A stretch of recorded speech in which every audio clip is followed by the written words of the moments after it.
E agora?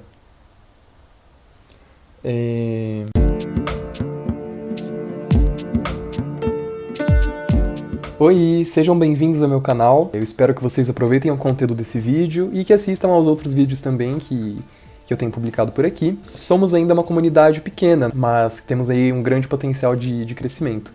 Então eu peço para vocês fortalecer comigo nessa caminhada e se inscrever no canal, compartilhar e dar o like, tá bom? Bem, dadas as atuais condições políticas, do nosso país hoje em dia, muito se fala de um termo que a gente encontra nos cartazes, nos protestos, que a gente encontra muito nas redes sociais, mas que às vezes a gente não se aprofunda muito nele, que é o termo fascismo.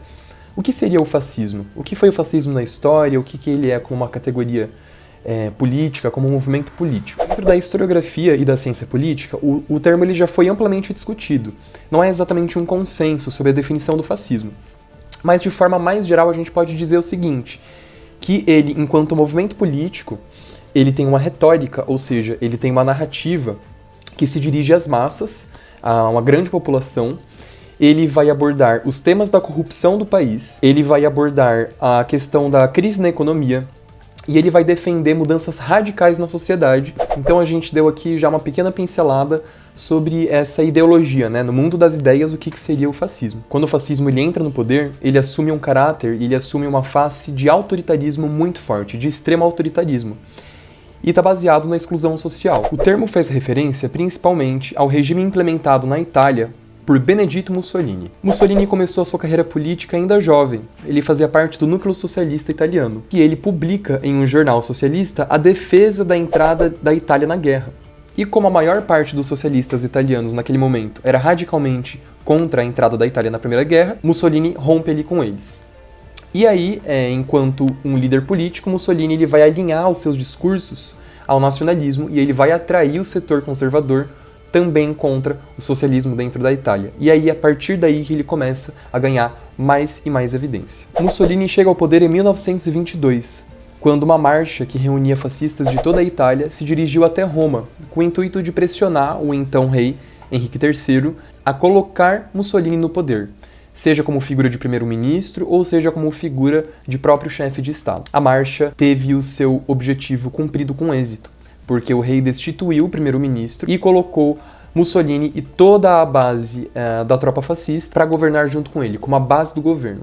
A partir daí é instaurado na Itália um regime totalmente centralizado na figura do próprio Mussolini, o Duce, que é o incontestável, o grande salvador da pátria, que vai aí consolidar o que a gente chamaria de fascismo. Mas é simples assim? Então Mussolini teve como objetivo chegar ao poder, ele chegou lá, fez a marcha e convenceu os conservadores e chegou lá e tá. Não. Ele simplesmente estava no momento certo, no lugar certo, no contexto ideal para que o fascismo pudesse ter ascensão encabeçado daquela forma. Então a gente pode dizer que o fascismo só aconteceu porque havia uma grande frustração em relação à economia, a questão da crise econômica, e havia uma frustração em relação à guerra. Só por isso o fascismo pôde ter a sua ascensão. Além disso, a popularidade de Mussolini teve êxito em grande medida por conta do uso de violência que ele fazia contra os grupos socialistas dentro da Itália. Explicamos então o contexto onde surge o fascismo, localizamos ele no tempo e no espaço. Agora a gente vai falar sobre as características do fascismo. Quais são as características então próprias deste movimento político? Em primeiro lugar, aqui se tem um regime mono ou unipartidário. O que isso significa? Significa que ele é antidemocrático, ele não defende a democracia liberal, por exemplo, que tem vários partidos que representam setores da sociedade e assim por diante. Não.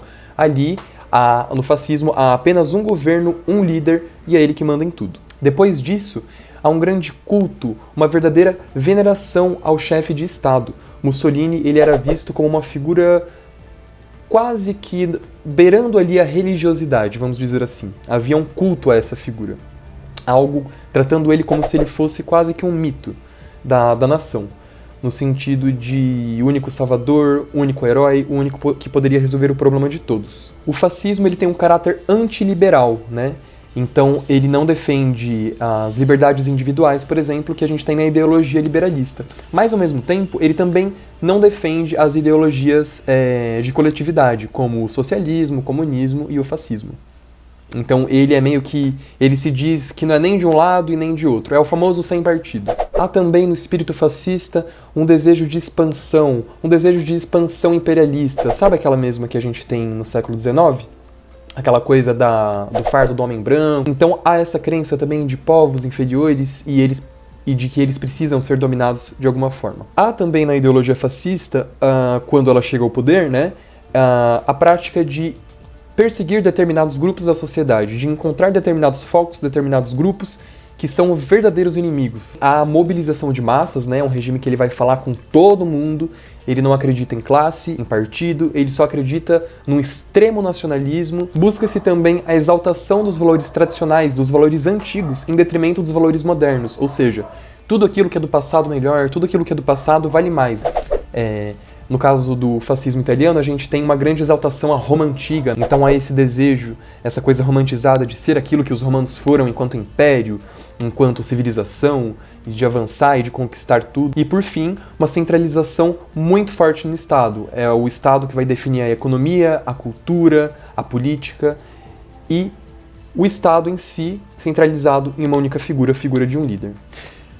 Bastante coisa. Então, dando aqui um respiro, eu gostaria de destacar aqui duas características e entrar um pouquinho mais nelas, né? Temos um lado esse fascismo que ele diz que ele não tem lado nenhum, ele é apartidário, ele não tem partido, ele não acredita em sistema de classes, ele é antiliberal, ele é antidemocrático. Então ele vai dizer que ele é o grande salvador, que ele é a grande mudança, a grande ruptura, ele critica a velha política, ele é a cara do novo e é ele que pode mudar tudo. E temos aqui do outro lado essa exaltação das tradições antigas. Então o fascismo ele tem muita também essa característica de querer controlar a sexualidade dos indivíduos, como que deve ser uma família, o que é uma família. E o mais importante é a gente entender então que o fascismo ele não é uma entidade, né? Ele não é um evento ali, no caso do fascismo italiano, né? O fascismo italiano não foi o evento que teve hora e data marcada e ele está isolado de tudo. Não.